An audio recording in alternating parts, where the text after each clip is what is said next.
તો લગ્નમાં નાચગાન સમયે ફાયરિંગ, મહિલા ઘાયલ થઈ છે। છોટાઉદેપુરના ક્વાંટના બનાલા બનાવમાં આ ફરિયાદ। પોલીસે તપાસ કરીને ફાયરિંગ કરનાર આરોપીને પકડી પાડ્યો છે। ક્વાંટ તાલુકાના મોટી સાંકળ ગામમાં લગ્ન પ્રસંગમાં ફાયરિંગનો બનાવ બન્યો હતો। 29મી મેના રોજ વરઘોડામાં દેશી તમંચા વડે થયેલા ફાયરિંગમાં મહિલાને ગોળી વાગી હતી। પોલીસના મતે ડીજે સાથે વરઘોડામાં નાચતા યુવાને ફાયરિંગ કર્યું હતું, જેમાં મહિલાની સાથળમાંથી ગોળી આરપાર થઈ ગઈ હતી। આ મામલે પોલીસ ફરિયાદી બનીને તપાસ કરતા જેમાં ફાયરિંગ કરનાર પ્રવીણ વીરસિંહ રાઠવાની અટકાયત કરવામાં આવી છે। તો એક મહિલા ઘાયલ થઈ છે, જેને સારવાર માટે ખસેડવામાં આવ્યા। પ્રવીણભાઈ વીરસિંહભાઈ ડીજે અને ઘોડો સાથે આવેલા 30 થી 40 માણસો નાચતા નાચતા આવતા હતા। તે વખતે કોઈ ફટાકડા જેવો ફૂટવાનો અવાજ આવ્યો। ત્યારબાદ પિકઅપમાં બેસેલ શાંતુબેન ને કંઈક વાગ્યું અને લોહી નીકળે છે તેવી ફરિયાદ કરી। દરમિયાન પ્રવીણભાઈ જે શકમંદ હતા એમને લાવી અને પૂછપરછ કરતા એમણે આ બાબતની કબૂલાત કરી કે ડીજેમાં રાત્રિના સમયે નાચતી વખતે એમણે પોતાની પાસેનું એક હથિયાર તમંચો જે દેશી હાથ બનાવટનો છે એ કાઢી અને ફોડતા આ બનાવ બન્યો છે। તો પોલીસે ફાયરિંગ કરનાર આરોપીને દબોચ્યો છે। આ સમગ્ર ઘટના સામે આવ્યા બાદ મહિલાને સારવાર માટે હોસ્પિટલમાં ખસેડવામાં આવ્યા। લગ્નમાં નાચગાન સમયે ફાયરિંગ કરવામાં આવી હતી। ક્વાંટના મોટી સાંકળ ગામમાં આ સમગ્ર બનાવ બન્યો છે। તો નાચગાન સમયે ફાયરિંગમાં મહિલા ઘાયલ થઈ હતી। નાચતા યુવકે ગોળીબાર કર્યો હતો, જે બાદ પોલીસે આ ફાયરિંગ કરનાર આરોપીને દબોચી લીધો છે। તો હવે આ મામલે વધુ કાર્યવાહી કરવામાં આવી રહી છે। તો ફાયરિંગથી ઘાયલ મહિલા હાલ હોસ્પિટલમાં સારવાર હેઠળ છે।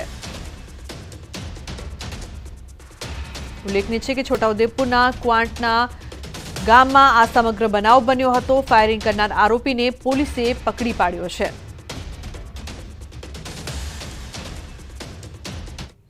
સમાચારમાં આગળ વાત કરી ખેડાની। ખેડામાં પોલીસ પર હુમલાના આરોપીનો વિડીયો વાયરલ થયો છે। આરોપી મફા ભરવાડના વિડીયો વાયરલ થયા। પોલીસે પડકાર આપતો વિડીયો વાયરલ થયો છે। લીંબાસી પોલીસ સ્ટેશનના પીએસઆઈ પર હુમલાનો આરોપી છે। આરોપી મફા ભરવાડનો રિવોલ્વર સાથેનો વિડીયો પણ વાયરલ થયો। મફો ભરવાડ રિવોલ્વર લઈને ફરતો હતો। તે રિવોલ્વરનું લાયસન્સ હતું કે કેમ તે પણ એક સવાલ છે। 2 દિવસ પહેલા પોલીસ પર હુમલો કરીને મફો ભરવાડ ફરાર થઈ ગયો હતો। આ મામલે પોલીસે ગુનો પણ દાખલ કર્યો છે અને તેના ઘરે નોટિસ પણ લગાવી છે। ગુનાહિત ઇતિહાસ ધરાવતો મફો ભરવાડ હજુ પણ પોલીસની પકડથી દૂર જોવા મળી રહ્યો છે।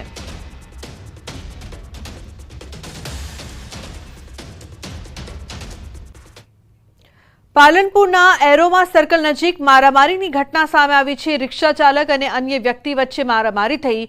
ખુલ્લેઆમ ચપ્પુ અને ઝારા વડે મારામારી થઈ હતી। એરોમા ટ્રાફિક પોલીસ ચોકી આગળ મારામારી બાદ અજાણ્યા શખ્સે તોડફોડ કરી હતી। પોલીસે તોડફોડ કરનાર શખ્સને ઝડપીને તપાસ હાથ ધરી છે। મારામારી થવાનું કારણ હાલ અકબંધ છે। પોલીસ દ્વારા મામલે વધુ તપાસ કરવામાં આવી રહી છે।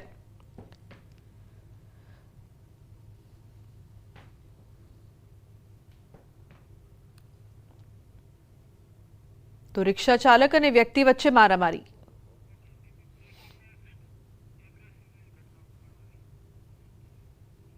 રાજકોટમાં આકારના બનાવના 7 દિવસ બાદ રાજ્યના કેબિનેટ મંત્રી ભાનુબેન બાબરિયાએ પ્રતિક્રિયા આપી। તેમણે કહ્યું કે ઘટના બની ત્યારે તેઓ બહાર ગામ હતા અને બીજે દિવસે સિવિલ હોસ્પિટલ તેમજ ઘટના સ્થળની મુલાકાત લીધી હતી। જો કે ફોટા પાડવાનું યોગ્ય ન લાગ્યું હોવાનું પણ તેમણે ઉમેર્યું છે। તેમણે કહ્યું છે કે જો મારું નામ સમગ્ર મામલે ખુલશે તો હું જાહેર જીવન છોડી દઈશ। ભ્રષ્ટાચારી એમડી સાગઠિયા મામલે સવાલો પૂછાતા ભાનુબેને ખુલીને બોલવાનું પણ ટાળ્યું હતું। પોતાના ઘરની સામે સાગઠિયાનો કરોડો રૂપિયાનો બંગલો બનવા બાબતે પણ ખુલીને બોલવાનું ટાળ્યું અને કહ્યું ઘર સામે ઘર બનતું હોય। સમાચારમાં આગળ વાત જામનગરની વીજ તંત્રની ઘોર બેદરકારી સામે આવી છે। ધોરીવાવ નજીક 66 કેવીની લાઇન તૂટી ગઈ। વીજ લાઇન રિપેર કરવા નથી ડોકિયા અધિકારી। સ્થાનિકોના પીજીવીસીએલમાં રિસીવ નથી થઈ રહ્યાનો દાવો। મહત્વનું છે કે વીજ તંત્રની ઘોર બેદરકારીને કારણે લોકો પરેશાન થઈ રહ્યા છે, ત્રસ્ત થઈ રહ્યા છે, છતાં પણ તંત્ર હજુ ઘોર નિંદ્રામાં હોય તેવું લાગી રહ્યું છે। જામનગરમાં તંત્રની ઘોર બેદરકારી। ધોરીવાવ નજીક 66 કેવીની લાઇન તૂટી ગઈ છે અને છતાં પણ હજુ સુધી વીજ લાઇન રિપેર કરવા માટે કોઈ પણ અધિકારી નથી પહોંચ્યા। રજૂઆતો કરવા છતાં પણ જે લોકો છે તે કહી રહ્યા છે કે તેમની અવાજ જે છે તે કોઈ સાંભળી નથી રહ્યું. તંત્રની ઘોર બેદરકારીથી લોકો પરેશાન થઈ રહ્યા છે.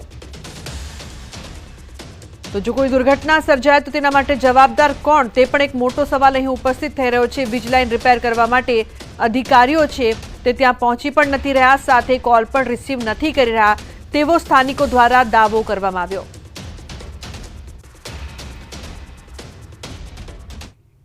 સાબરકાંઠામાં રસ્તામાં લટકતા જોખમી વીજ વાયરોને લઈને સ્થાનિકો હવે હેરાન બન્યા છે. રસ્તે લટકતા વીજ વાયરો જાણે મોતને આમંત્રણ આપી રહ્યા હોય તેવું લાગી રહ્યું છે. ચોમાસામાં વીજ વાયરોના કારણે ઘણા પશુઓ તથા લોકોના મોત નીપજ્યા છે. ચોમાસાની પૂર્વ તૈયારી કરવામાં વીજતંત્ર ઉદાસીનતા દાખવી રહ્યું હોય તેવું લાગી રહ્યું છે. તો યુજીવીસીએલ દ્વારા હિંમતનગરની સર્કલ ઓફિસમાં આવેલા તમામ 418 ફીડરોનું કામકાજ ચાલુ છે. નુકસાન થયેલા વીજપોલને તાત્કાલિક ધોરણે રિપેર કરવાની માંગ સ્થાનિકો દ્વારા કરવામાં આવી.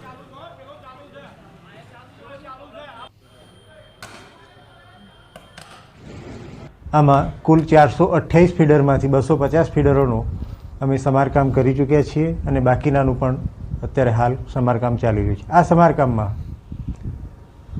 અમે ગ્રાહકોને ઓછામાં ઓછી અગવડ પડે, ઓછામાં ઓછા સમયે વીજ પુરવઠો બંધ રહે એ રીતે એટલે સવારના ભાગમાં જ અમે આનું મેન્ટેનન્સ કરીએ છીએ. ઓચિંતાના લટકતા ઝૂલતા વાયરો પડ્યા, આ તો કોઈ પબ્લિક નથી અને હું બી બચી ગયો ભગવાનની દયાથી. બાકી જો નાનું બાળક જતું હોય તો મોટી જાનહાની એ દિવસ થઈ જાય. અમારી માંગે લટકતા ઝૂલતા વાયરો છે એને ચોમાસા પહેલાં આ પવનના જે બધું આવે છે એ પહેલાંનું સમારકામ કરવું જોઈએ. તો પંચમહાલના ગોધરા રેલવે સ્ટેશન ખાતેથી પસાર થતી હાઈટેન્શન લાઇન ઉપર માનસિક અસ્વસ્થ યુવક ચડી જતા દોડધામ મચી ગઈ. ટ્રેન માટેની ઇલેક્ટ્રિક લાઇન પર બનાવેલા કવર પર યુવક ચડી જતા વીજ પુરવઠો બંધ કરવાની ફરજ પડી. તો ફાયર બ્રિગેડની ટીમને જાણ કરાતા ટીમે 20 મિનિટની જહેમત બાદ સફળ રેસ્ક્યુ કરીને યુવકને હેમખેમ નીચે ઉતાર્યો હતો.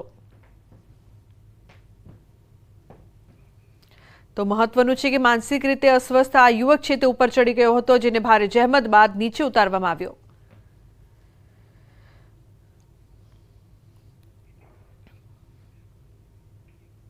સમાચારમાં આગળ વાત કરીએ વડોદરાની. પફ ખાતા પહેલા સાવધાન, પફમાંથી નીકળ્યો છે વંદો. મિસ્ટર પફમાં કર્યો હતો ઓર્ડર, વંદો નીકળતા ગ્રાહકે બબાલ કરી.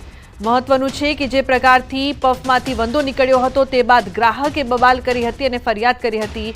પફમાંથી વંદો નીકળતા અનેક સવાલો ઉપસ્થિત થઈ રહ્યા છે કે જે ખોરાક આપણે બહાર ખાઈ રહ્યા છે તે કેટલું સુરક્ષિત છે. મિસ્ટર પફમાંથી પફ માટે ઓર્ડર કરવામાં આવ્યો હતો, જેમાંથી વંદો નીકળ્યો, જે બાદ ગ્રાહકે બબાલ કરી હતી. તો અવારનવાર આ પ્રકારની સતત વધતી ઘટના બાદ હવે લોકોને સાવધાન રહેવું પડશે.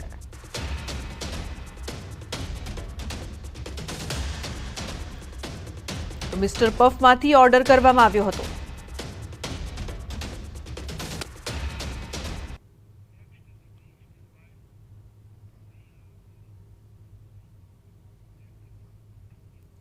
તો લગ્નમાં નાચગાન સમયે ફાયરિંગ, મહિલા ઘાયલ થઈ છે. છોટાઉદેપુરના ક્વાંટના બનાલા બનાવમાં આ ફરિયાદ. પોલીસે તપાસ કરીને ફાયરિંગ કરનાર આરોપીને પકડી પાડ્યો છે. ક્વાંટ તાલુકાના મોટી સાંકળ ગામમાં લગ્ન પ્રસંગમાં ફાયરિંગનો બનાવ બન્યો હતો. 29મી મેના રોજ વરઘોડામાં દેશી તમંચા વડે થયેલા ફાયરિંગમાં મહિલાને ગોળી વાગી હતી. પોલીસના મતે ડીજે સાથે વરઘોડામાં નાચતા યુવાને ફાયરિંગ કર્યું હતું, જેમાં મહિલાની સાથળમાંથી ગોળી આરપાર થઈ ગઈ હતી. આ મામલે પોલીસ ફરિયાદી બનીને તપાસ કરતા જેમાં ફાયરિંગ કરનાર પ્રવીણ વીરસિંહ રાઠવાની અટકાયત કરવામાં આવી છે. તો એક મહિલા ઘાયલ થઈ છે, જેને સારવાર માટે ખસેડવામાં આવ્યા. પ્રવીણભાઈ વીરસિંહભાઈ ડીજે અને ઘોડો સાથે આવેલા અને 30થી 40 માણસો નાચતા નાચતા આવતા હતા. તે વખતે કોઈક ફટાકડા જેવો ફૂટવાનો અવાજ આવ્યો. ત્યારબાદ પિકઅપમાં બેસેલ શાંતુબેન ને કંઈક વાગ્યું અને લોહી નીકળે છે તેવી ફરિયાદ કરી. દરમિયાન પ્રવીણભાઈ જે શકમંદ હતા એમને લાવી અને પૂછપરછ કરતા એમણે આ બાબતની કબૂલાત કરી કે ડીજેમાં રાત્રિના સમયે નાચતી વખતે એમણે પોતાની પાસેનું એક હથિયાર તમંચો જે દેશી હાથ બનાવટનો છે એ કાઢી અને ફોડતા આ બનાવ બન્યો છે. તો પોલીસે ફાયરિંગ કરનાર આરોપીને દબોચ્યો છે. આ સમગ્ર ઘટના સામે આવ્યા બાદ મહિલાને સારવાર માટે હોસ્પિટલમાં ખસેડવામાં આવ્યા. લગ્નમાં નાચગાન સમયે ફાયરિંગ કરવામાં આવી હતી. ક્વાંટના મોટી સાંકળ ગામમાં આ સમગ્ર બનાવ બન્યો છે. તો નાચગાન સમયે ફાયરિંગમાં મહિલા ઘાયલ થઈ હતી.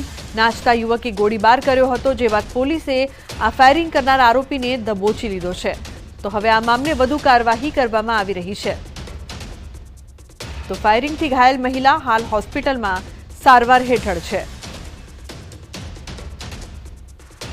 ઉલ્લેખનીય છે કે છોટાઉદેપુરના ક્વાંટના ગામમાં આ સમગ્ર બનાવ બન્યો હતો. ફાયરિંગ કરનાર આરોપીને પોલીસે પકડી પાડ્યો છે.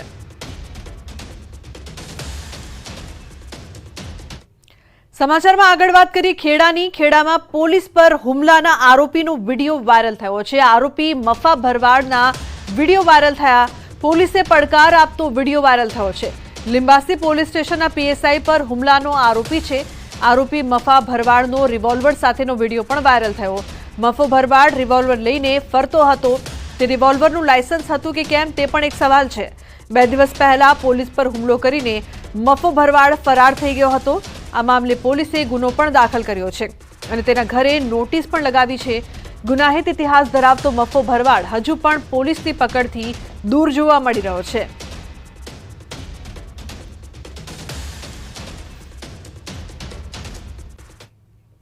પાલનપુરના એરોમા સર્કલ નજીક મારામારીની ઘટના સામે આવી છે. રિક્ષા ચાલક અને અન્ય વ્યક્તિ વચ્ચે મારામારી થઈ. ખુલ્લેઆમ ચપ્પુ અને ઝારા વડે મારામારી થઈ હતી. એરોમા ટ્રાફિક પોલીસ ચોકી આગળ મારામારી બાદ અજાણ્યા શખ્સે તોડફોડ કરી હતી. પોલીસે તોડફોડ કરનાર શખ્સને ઝડપીને તપાસ હાથ ધરી છે.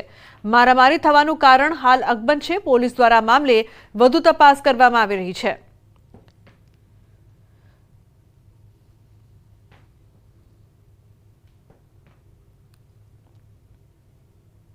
તો રિક્ષા ચાલક અને વ્યક્તિ વચ્ચે મારામારી.